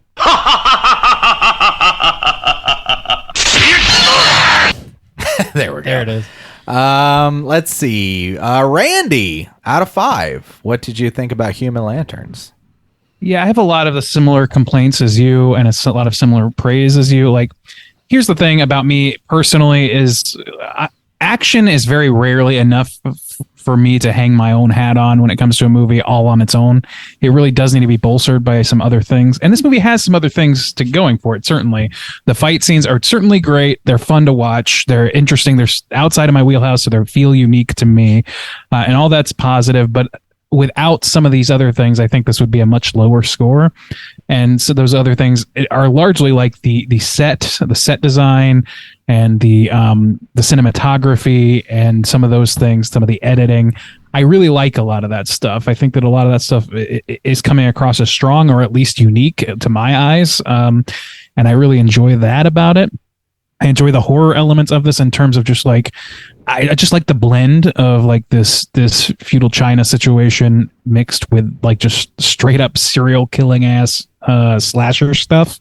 I don't know. I like all that and it all works reasonably well. But yeah, the inclusion of like rape scenes, the way women are treated in general are both things that like really were dour for me. The plot and like the ultimate protagonist and the way he supposedly concludes his arc, none of that stuff really landed for me. I don't know, like as much as there is, if I was more of an action guy, I would feel like I would get more out of this. Or if I had like some of the background that Matt, you have or anything of that stuff, maybe I would have a little bit of a different opinion about this, but it was it wasn't as great as I wanted it to be. It was ultimately anticlimactic. It didn't even build all the way to what I wanted it to the heights I wanted to build to. And it seems like it wasted a lot of time to my eyes with, as much as I like the fighting, just fighting that is just there to have a fight scene, like the restaurant. Like that's a great fight scene, but the stakes are the same stakes that we just saw like 10 minutes before at the previous fight or the fight before that. Like there's just not a whole lot of extra stakes going on or a lot that we know about these characters to involve our emotions and pick a fighter, you know, that this is a fucking action movie and I don't know who to root for. I feel like that's an issue. So yeah, ultimately to me, it's above average for me, but it's not much. I'm going to give it a 2.75. 2.75 from Randeezy. All right, Bob, out of 5, you're last, but maybe not least. Maybe. We'll see. We'll see. We'll find out. You're going to dip lower than 2.75? We'll find out, sir. So I dig this movie quite a bit. It's not my favorite movie by any means, but I think what I like about it the most is that it's just something very, very different for us. We've never talked about a movie quite like this before, and it's kind of refreshing to dip our toes into like a brand new pool, so to speak. It does very much feel like this movie is just trying to get to the next fight sequence. So like there's a fight sequence. A character finds out one new piece of information which makes him go fight someone else, and then he learns a new piece of information there and then goes to fight someone else. And so it's a little bit of the I don't know, repetition, but the fight sequences generally are pretty damn entertaining, so I'm not too bothered by that. The horror sequences that they include in this, I think, are pretty effective for the most part. They're very gruesome, and I really like the way that they're framed and shot. Overall, I like the villain. His mask design, I think, is extremely badass. And I think he is like very clearly a solid big bad for this movie. But as everybody has already mentioned, there is no main person to root for. There's no protagonist, so to speak, through and through. Everybody's just kind of a son of a bitch here. I do love the cinematography, the way things are lit and shot. I think it's like eye candy. So like maybe that's why I wasn't quite so bored, even in the more like slower moments of the movie. I think there was always something visual to appreciate, so that kind of really kept my attention and kept me engaged with the movie. I think we pretty much already covered everything else. I dig this movie quite a bit, but it's got flaws. The ending being the most obvious one. The train just like runs straight into a wall, and it's just like, yep, that's it. Movie's over. Like, you're like wondering if the bad guy actually did die at all. You're like, well, what the fuck? That's the ending we get. So overall, it's a 3.5. Glad I watched it, and like Matt said, I'd kind of like to see some more stuff like this. So maybe we'll get into it later in the year. Cool, we'll see. That's going to put our aggregate at a 3.4. And as per usual, whenever you guys pick a movie for us to review, we ask you to send in a voicemail or an email with your own rating and review. And Miles did send over a pair of voicemails, so we're going to hear the first one now. What's up, fellas? It's Miles here. I thought I'd call in before I forget to leave my review. You guys are reviewing my pick this week. Thanks for that, by the way. Although I guess I paid for it, so you didn't really have a choice. So I guess you're welcome. But yeah, I really like this movie. I know it's a little bit different than what you guys normally review. I've always been into martial arts and kung fu movies, but over the past year, my interest has grown, and I've kind of gone from like casual fan to like more like hardcore, like getting into the genre. So I'm discovering a bunch of movies that I haven't seen before. This was one, being a horror fan already. I try to seek out movies that were that crossed over between the two. There are more than you think, actually. I ended up going with this one because I think it balances horror and the martial arts and the action side of it pretty equally. Most of the like kung fu horror movies I've seen have been horror comedies, and I think it's hard to balance the two with the genre because martial arts movies are about empowerment, and it's hard to build tension when you have a main character who's basically a superhero and he just destroy a room full of guys. Like, he doesn't really have a lot of threats against them.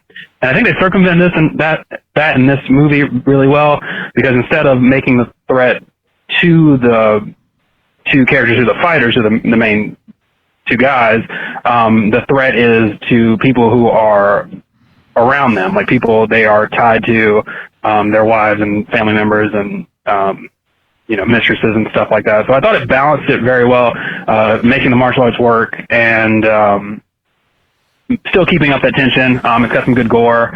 It's shot really well. I really like this director. I've only seen 2 of his movies. The Avenging Eagle is another one. He is really good. But yeah, I am just interested to hear what you guys think. It's a 4 out of 5 for me.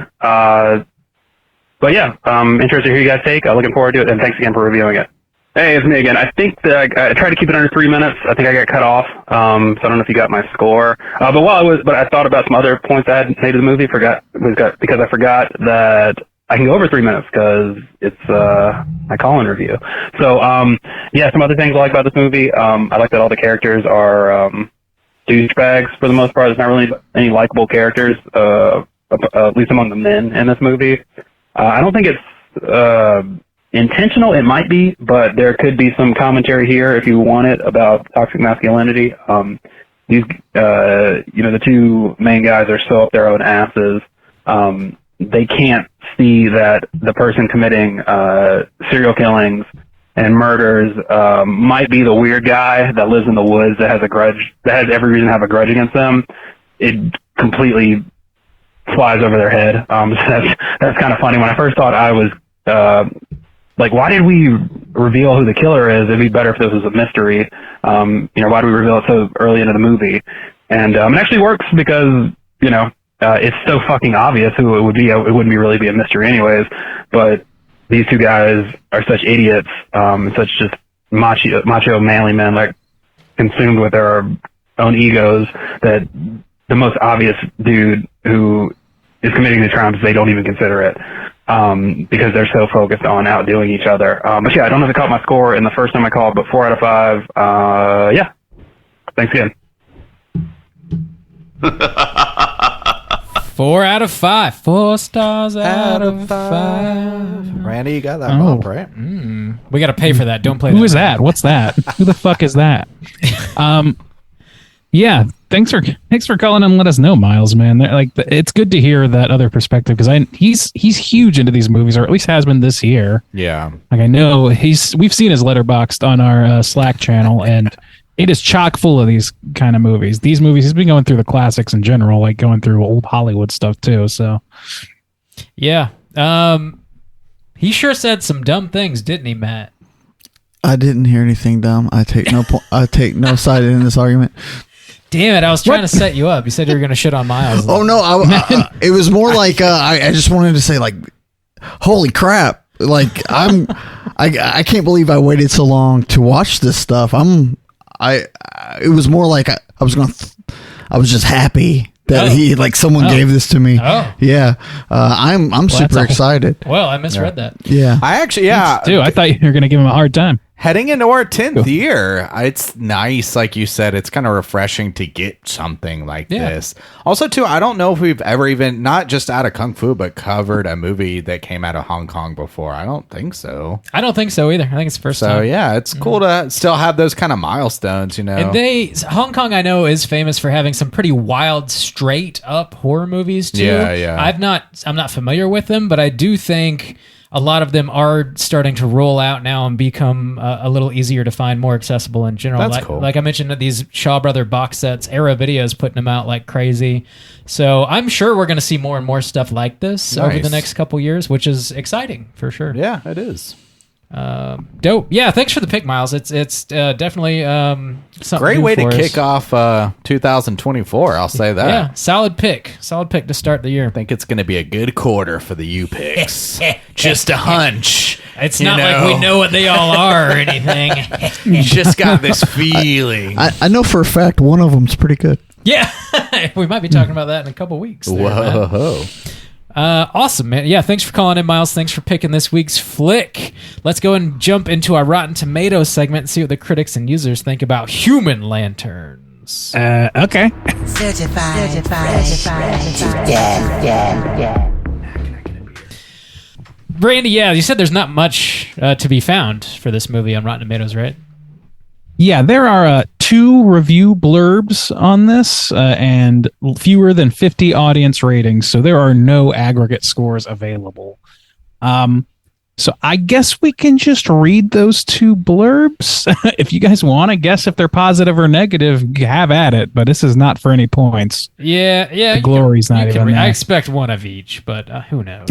Who knows? All right. The yin and the yang, if you will. What do you expect, Matt? Tell me what you expect. Yeah, the yin and the yang. Someone hated this movie so much they wrote a review, and someone loved this movie so much they wrote a review. Well, you're both wrong. These are both positive reviews. Here's one that reads, Human Lanterns is truly a hidden gem that will create deep discussions well after our hero renounces his extravagant ways. Don't agree, but I don't know, man. Like, I don't know how many deep discussions there are to be had as a result of this movie intentionally, but that's a whole different conversation, I guess. What's the other one? The other one is, if kung fu and horror flicks are your bag, then this is the perfect hybrid. Where else can you see fists and swords flying one second and chicks being skinned alive the next? I think that's fair. That comes from our friends at Dread Centrals. Yeah. Fair question. Yeah. That's it. There's one audience review, and it was fun movie or something along those lines. So that's it. Straight to the point. Yeah, this movie. So let's call that 100% fresh, since both 100% are positive reviews for the critics. Yeah, I guess you heard it here, folks. 100% fresh on Rotten Tomatoes. Wow. So, I mean, I guess that's about it. I do have, there wasn't a lot of trivia on this movie, basically none, but I found a little bit of trivia about the Shaw Brothers that I thought might be worth talking about. So let's go ahead and jump into some trivia real quick. Let's do it. It's totally time for trivia. All right, totally time for trivia. So, the Shaw Brothers were the largest film production company in Hong Kong, and they operated from 1925 all the way up to 2011. It was run by three brothers. They were named Runji, Runmi, and Rundi? I might be mispronouncing that last one. Run DMC Shaw, the most famous Shaw. So the three brothers kind of ran this company. They started off making a lot of like dramatic features, and then from roughly about the 1960s onward, they pivoted and started favoring martial art features. Over the years, they produced right around 1,000 movies in total, some of them becoming the most popular and significant Chinese language films of the period.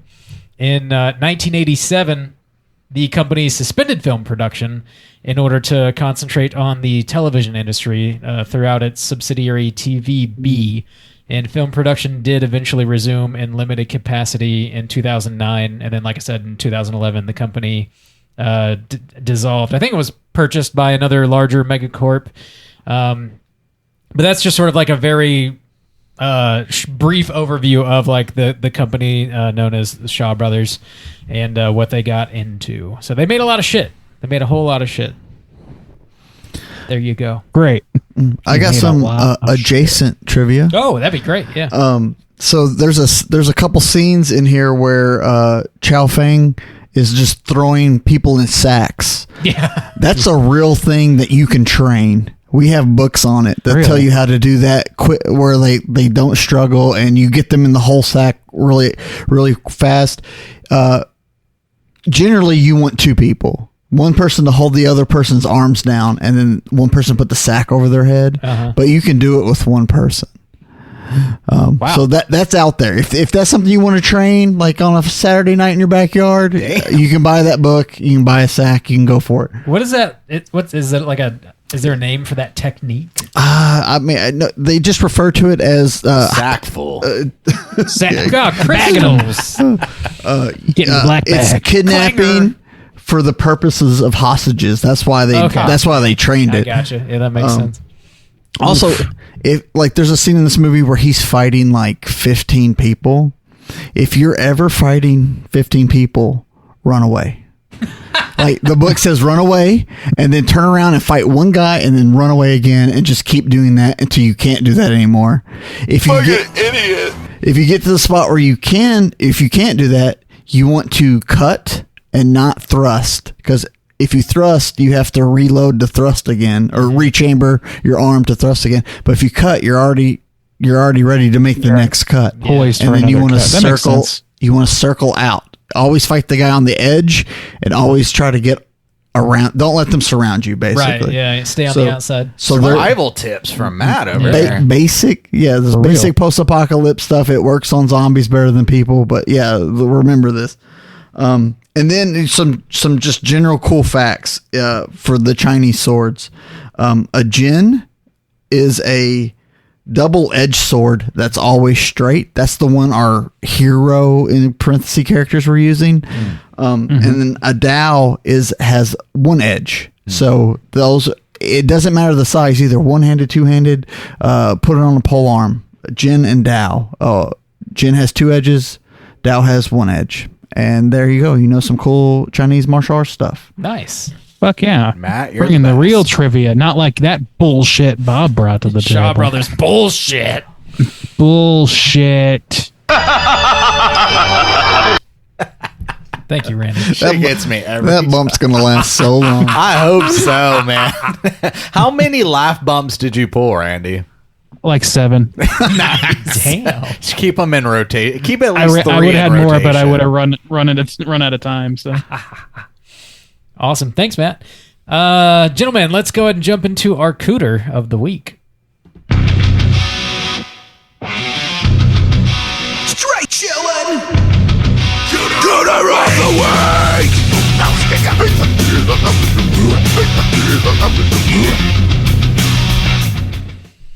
Juice, what is a Cooter and why do we hunt them? Oh, Cooter's a character type in a straight chillin' exclusive. Cooter must hit 3 of these 5 points to be considered a Cooter, but we want the Cooter with the most points. The 5 points of Cooterdom are sexual deviance, manipulation, smug arrogance, overall looking attire, and overall patheticness. Boys, I don't know if there's a character in this film that's not a Cooter. This is a cooter Yeah, rich that's- environment. Yeah. it is indeed. Fish in a barrel here. And I don't know. Do we start with the obvious or do we start with the outlier? Maybe we The start at less the top and work our way down. All of the men. obvious? Yeah. No, not my boy Sergeant Poon. Sergeant Poon. I don't know. My boy Poon. Sergeant Poon. He's quite incompetent. Yeah, but he's not a cooter about it. Well, True. Yeah. all right, so incompetence isn't one of the points. So Chong Fang. Chow- Fang. We It's don't long and tan. let's be careful with that. Okay, I'm sorry, Mr. Fang, Mr. Fang. Yeah, Fang. Yeah. Okay, yes, That is Killer. Yeah. the killer, Mr. Black. Mr. Black. I really like that attire. Mr. I like his He attire. did look kind of fly. Yeah, He's got his Tootsie Roll personality and then his Skullman furry ape personality.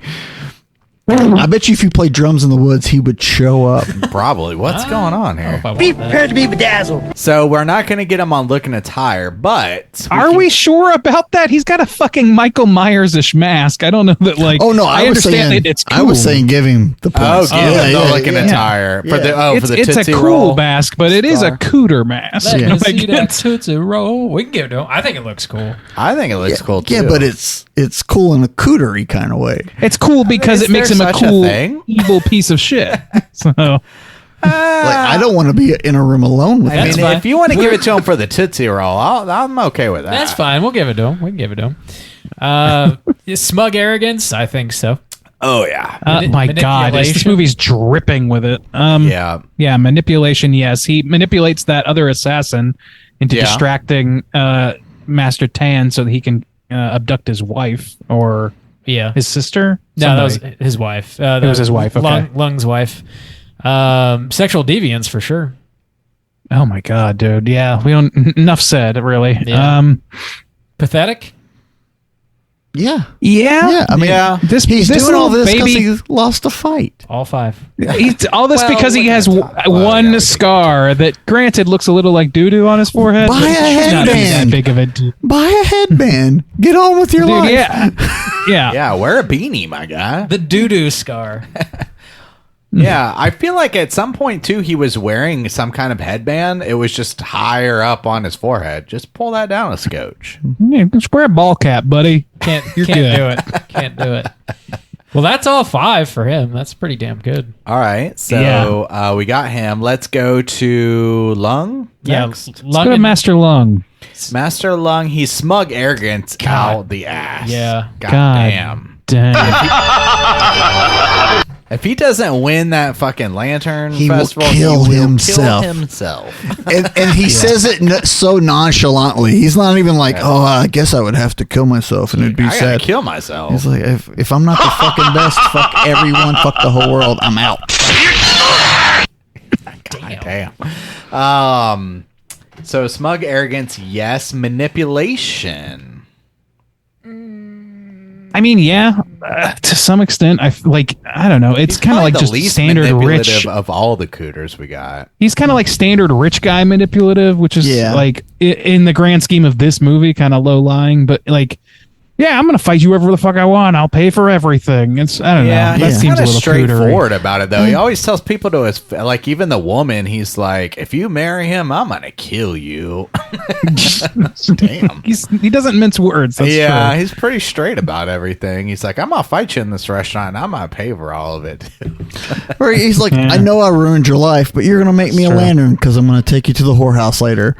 I guess manipulative in that. Actually, yeah, his original fight with that guy is manipulative. It's like, if you want to get with someone, just beat up their boyfriend. Well, of course, yeah. Just so I don't know. 1950s, Yeah, that whole situation's pretty It manipulative. always works for me, boys. I guess so. Looking attire. It's a weird manipulation. Looking attire. He's looking. He's looking like fresh. A feudal master. Looking He pretty looks great. suave, actually. Yeah, he's got that. Everybody he's got seems that to drip. see him as a stately man. He's got in this- his world. So He's got the same eyebrows that all the youths are wearing now. Dude, yeah. Thick. Does Thick and he? proud. the sideburns, though, man. Woof. Those are some burns. He and coming Tan back. both have like some pretty radical sideburns going. Even the women have some wild sideburns. They're curly. They're like Did they? looping around. Oh yeah. Yeah, bangs were popular that year too. I Yeah, like that. you do. So yeah, I don't think he's hitting that attire All right. mark. And sexual deviance. I mean, I guess he's caught in a situation where he's embarrassed to have slept with a prostitute, and then that same night tries to entice the villain to come with him to a brothel. And I don't know, he's willing. At least like there's conversation about him taking a concubine. It kind of depends on what like I the don't really know accepted what the social rules order are. is. To some down extent, with to it. our eyes, I think all that is pretty cootery behavior, but that's very it is- specific to our world. It's You very boys don't have clear. concubines. It's Got a few. it's very clear though. He's just using these women. It's all about him. He doesn't really That's care about true. either one of them. That's fair. Well, I don't know. He seems like he really genuinely likes his wife. Like I don't know. Like I don't know. It's very based on very It's little hard to evidence. I tell, say yeah. that. At the beginning, he gives her like a really like sweet longing glance. The way he talks to her, she can calm him down. She calms him down at one point or another.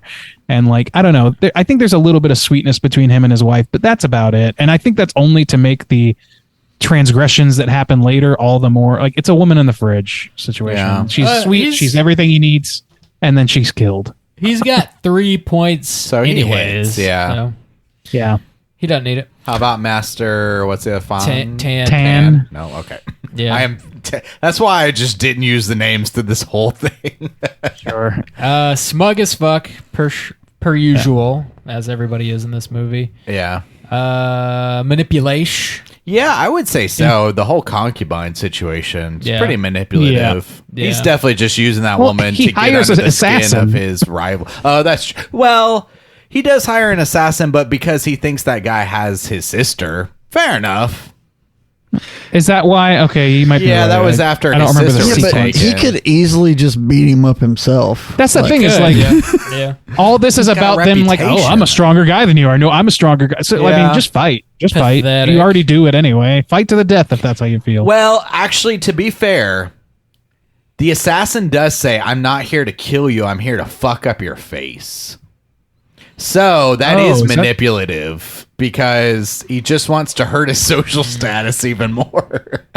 God damn. Well, that seems like he would have been hired by from whatever, like the killer then, because he's the one who I has. know, but I guess an eye for an eye for your him. face It's is very really important in China. I guess, yeah, you Not can't in have a cut America. on your face. We don't need I have- faces. I have hired an assassin to fuck up your face because I Tell assume it to that will fucking ruin Omar your Little, life. motherfucker. Damn, Omar coming. Oh, R.I.P. Pour one out. Yeah, pouring out for Yeah, your boy. pour one out. He's gonna hit it. He's got it. He's a cooter. Yeah, I think he actually I think hits we- probably higher. Sergeant than, Poon, book him.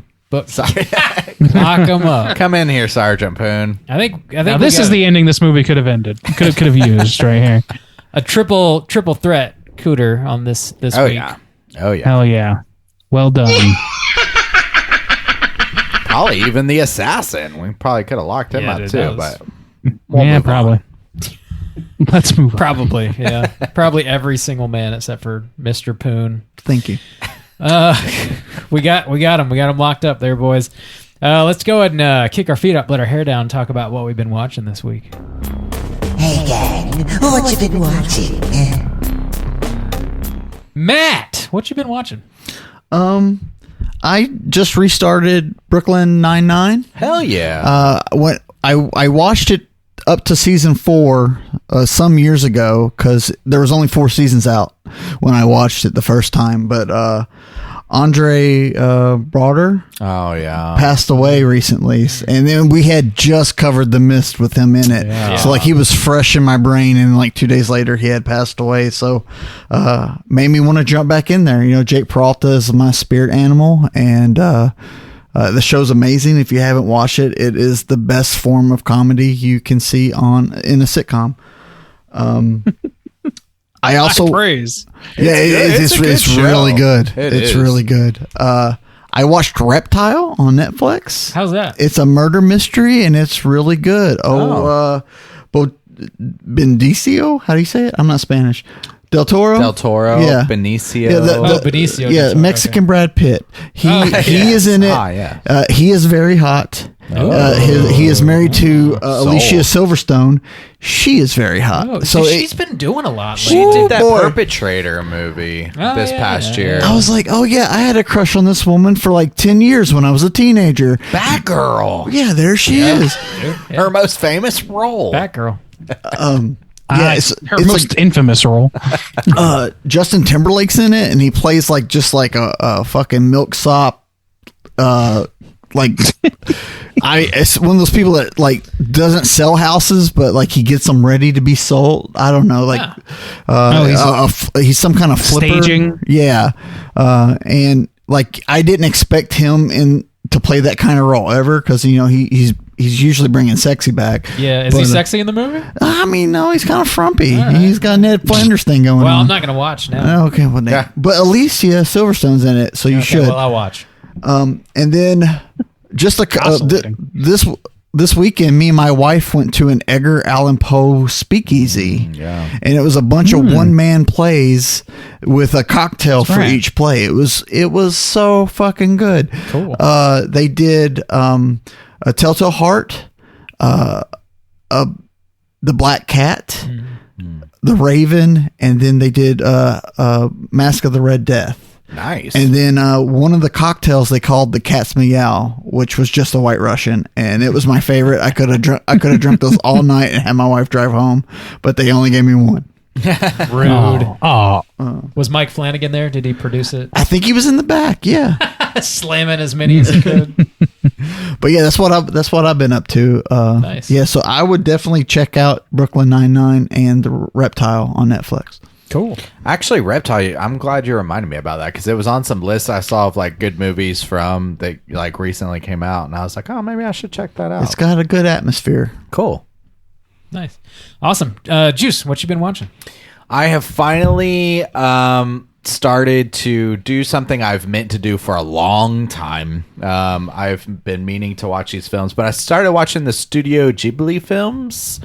Cool. I started with Spirited Away, which now that I've kind of watched some more, probably I maybe shouldn't have started with that one, but still, So the thing about all these films is I've loved them all. And the thing that is great is I love them all for completely different reasons, except for the fact that they're all gorgeous. They all just look amazing. Sometimes in different ways sometimes, but they all just look amazing.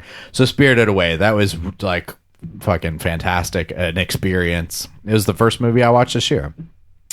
Then I watched Kiki's Delivery Service. That was the most fucking pleasant goddamn movie. That is kind of like my Great British Bake Off. Just inject me with pure joy. The design of the little town and the little music that they use, and she lives above a bakery. It's just so pleasant. So fucking pleasant. Love that one.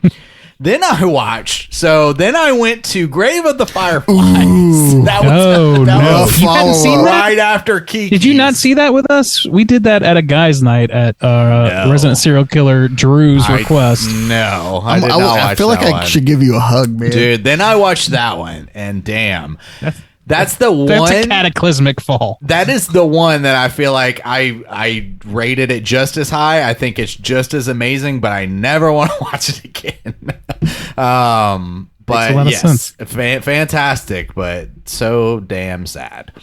Then sandwiched in between those, then I watched My Neighbor Totoro, which again, very pleasant, very cute.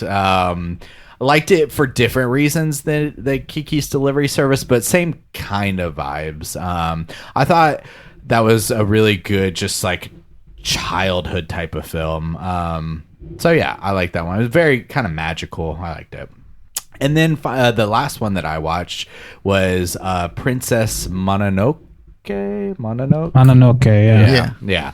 Which was fucking cool because people are getting their head decapitated, and I like that one. So I watched all these other ones, and even Spirited Away, it's like, oh, it's got some, some wild shit, some weird shit going on, but everything's pretty like cutesy. Grave of the Firefly, super depressing, but then people are just getting their head shot off and drinking wolf's blood, and there's some chicks with their yabos almost popping all the time and everything. I was like, whoa, just total swerve for me. Also, just really badass though.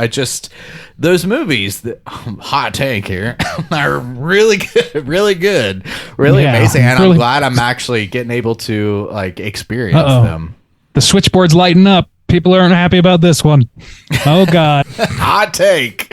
These movies are fantastic. But no, yeah. So that's those are the ones I've watched. I do plan on. There's like several, but a lot. But I'll keep watching a few more just to kick the year off. So yeah, that's what I've been watching. I really want to see that boy in his hair, and I've heard. Yeah, me too. I didn't want to go in. That. I didn't want to go in with that one being one of my first ones though, since I hadn't experienced all of the classics. So yeah, now I feel like more prepared. Certainly. Yeah, for sure. Got to see that boy's hair. Bob. Oh, hey. What you been watching, my guy? A couple things. Started off the new year with some food poisoning, so I was stuck on the couch for a while. Bob. Watching porcelain. Yeah, for real. I managed to binge the first season of True Detective. The fourth season starts, I think, next week. Yep. So I kind of had a taste of that. And so good. I don't think I'd seen it since it first came out, but it holds up quite well. So good. I did a mini cast, I think, last year, and it was such a fun rewatch. Yeah. You guys remember when I dressed as the Yellow King for Halloween? Vaguely. Yeah. No, I do that remember shit that. I just wore all yellow and wore a crown from Burger King. It was great. Oh, shit. Everyone got it.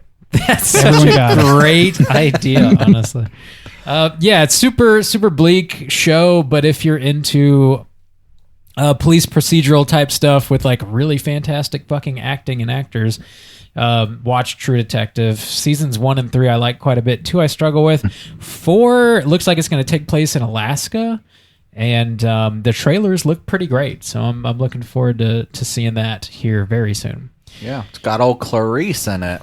Clarice. Yeah, I Jody. When I heard she was in it and it was True Detective, I was like, I don't even need to see a trailer. I'm signed up. Yeah, I'm excited. For real. For it. That third season brought it back, man. Yeah. Yeah, it did. Yeah, it did. Thank God. Third season's fucking great. I also revisited The Thing, the 80s Hmm. thing.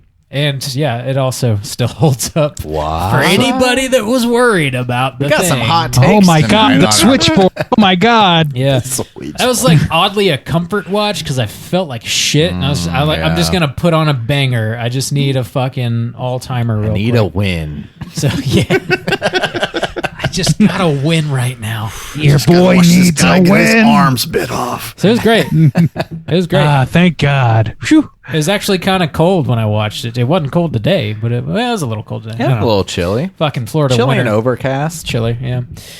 That's all. That's about it for me. Ray and Deezy, what you been watching? Yeah, not too much, but a few things that I'm very happy to have seen. I'm going to start with the least exciting, but still kind of fun and cute in that same Kiki's Delivery Service sort of way. I watched all 4 15-minute episodes of Pokemon Concierge on Netflix. There you go. Which is like it's like a stop motion animated like it's like 15-minute episodes, like I said, and there's only 4 of them. I don't know if there's going to be more or not, but everything is like really cutesy and stuff, and like it's the story of this girl who becomes a concierge for Pokemon on a tropical island. So the aesthetics are just beautiful. The music is incredible in it. And it's just a lot of fun. It's very, very adorable. Now, on to serious business. I also finally got my ass in gear and have started watching Fargo in earnest. And There I you go. started with season 5. I'm You 3 started episodes with in. season 5? Started with season 5. they're all I want to be separate. part of the Okay. convo, and I know Okay. there's a couple more still coming. They're all separate. They're all individual like stories within the season. Okay. So I was assured that wasn't an issue, and it doesn't seem to be. Man, I have in the past watched episode 1, season 1, and what I'm struck with is how much the at least those 2 setups for these seasons are just like retellings of Fargo the movie, but like in sort of like bizarre twisted differences that just like I'm assuming ramp off into totally different directions is how it goes. Yep. I thought the first episode was an outlier where it's like, okay, well, they're going to put it as close to the movie as possible to make sure people understand the connection, whatever, and then they'll go do other stuff. But apparently, I guess is that something they do every season? Is they have some sort of tie-in with the movie in some way? Not really. No. I mean, It's not. Okay. It's very similar in like tone and like general idea, but it's not like connected like in its DNA to the movie. Gotcha. Okay. Well, I'll tell you what. After what I've seen, John Hamm plays a bastard better than anybody on this earth. I'm sure of that. That's what Bob was selling. Juno Temple is like way more capable than I gave her credit for. I don't know. She's never like super impressed me as an actress, and she's doing a pretty bang up job so far. And fucking Jennifer Jason Leigh is a fucking treasure. I'm so excited to see what her character does. Yeah, it's all shaping up really great. I'm glad I finally hopped on the train. And then the last thing I'm going to mention, besides this, I've been playing a little Super Mario Brothers Wonder, a little Tetris Effect, which I mentioned last week. But really the thing that's been occupying my mind is Fargo, and then the Iron Claw, which I watched this past week. The Von Erichs biopic. For those who don't know, it's a professional wrestling family from the early to mid 80s. Well, prime time in the early to late 80s, I think. Basically the start of the WCW, for those who are into wrestling at all at any time in its heyday, and its 90s heyday anyway. Anyway, this is a very fucking sad movie. Sad wrestling It's sad movie? because I know, exactly. Like there's no happy wrestling movies to be had, really. Not that I know about. I don't know of very many. There's some like They Live where you get cool wrestlers doing fun and ridiculous things, but not a whole lot of the wrestling industry itself is just full of sad stories, I guess, is what we're learning from this, what I'm learning from this. And this one is no exception. It is very bleak. Industry.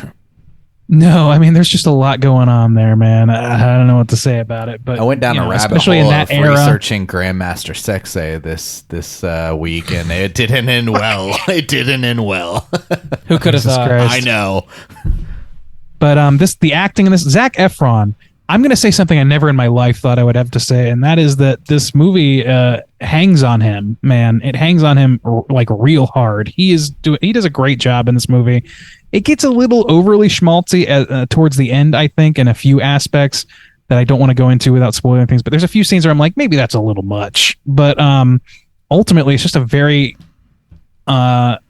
it's an honorable retelling of this family story. I don't know a whole lot about the family outside of the movie. Hopefully, they're not, they don't have horrible things of their own. Outside of just like horrible happenstances and things that happen to them quite a bit, or some bad decisions and stuff like that. Bill Tench from Mindhunter, that actor, I can't remember his name, but he plays their dad, and he is a world-class bastard, but you still kind of like him. That actor's incredible. I love him. Anyway, I'm going to stop gushing. Go check out The Iron Claw. It's a fucking great movie. That's all I got. Built like a brick shithouse. Man, there are so many apparently baller movies that just dropped at the end of the fucking year. Yeah, dude, the writer strike, man. yeah, I guess so. Yeah, like every year, because like they're trying to squeeze them in for the Oscars. I guess so, but it just seems like, I mean, when you want to get into list of like best of the year and stuff, it seems like you really missed the boat on a lot of those. Yeah, well, yeah, maybe we'll talk about one next week. Whoa. Maybe. We don't have any other voicemails this week, but if you are listening, would like to call in. I guess no one loves us. I guess no one cares about straight chilling anymore. Taking the mom approach. Oh, man. Yeah. It wouldn't hurt to call. I mean, I guess, I'm just you'll disappointed. Just leave us over here alone. If you cared, you would. Oh, don't worry about me. We can take care of ourselves. We don't need any help from anybody. We're all good, We're not lonely or anything over here. But if you did want to call, you could at 904-638-3231. Leave a voicemail for next week. Any prompts you guys want to throw out? How's your New Year's? You blow your dick off? How's your New Year's? Fireworks? I kind of want to know people's feelings about Kung Fu in general, Kung Fu movies, I mean. Yeah, I kind of, I am really intrigued what's the by crossover? the kind of subculture of people who love Kung Fu movies, kind of in the United States, like what sparked that love? Where did it come from? What was your introduction to it and stuff? Because it's something I just didn't experience at all. But I know, even watching, like shows like The Boondocks and stuff, where it's heavily interwoven into it, and it just seems like this cultural thing that I'm just not tapped into at all. So yeah, call in about that. Yeah. Jingle all the way. I would love to know. Little kid's getting his brown belt, Well, what the fuck are you talking about? It's just embedded in the culture, okay? That's what I'm saying. Okay. Those are my cookies. Call in 904-638-3231. We're going to be back next week with a brand new show talking about a new movie. We're going to be tackling Poor Things in theaters now. Poor little thing. Check I'm it gonna out. go see that with Matt. I heard I gotta hide my boner for that one. Yeah, You just let that beautiful thing fly there, buddy. Wear your elastic shorts, Juice. Don't judge me, Matt, but I'm raging. I'm raging. I can feel my heartbeat. Oh no, he's speaking Chinese. Oh no. Oh no. Check out Poor Things in theaters now. Get ready for next week's show. Until then, you can find us on all the social media outlets, et cetera, et cetera. Just search Straight Chilling Podcast. If you want to join us on our Slack channel, hit us up on one of those social media outlets and let us know, and I'll send you a link so you can join in on the fun. Matt, thank you. Speaking of joining in on the fun, thank you for sitting in with us this week again. I'll be here anytime you invite me. Ooh. Fuck yeah. On or off the air, yeah. Oh, we're looking for concubines around here. Not even 2 months since you were here last, right? Quick. It was a year ago. We are trying to get more concubines on our show, so if you want to be it, there's a slot for you. You want to tell everybody about your stuff one more time? Yeah, my podcast is Swords and Stereo. We talk about historical fencing. And my school here in Jacksonville is Bold City Longsword. If you're in Jacksonville, come on by. I'll let you swing a sword-like object. Awesome. Fuck yeah. Do it. Learn how to kill folks. Until next week, as always, all you mother truckers, please keep chilling.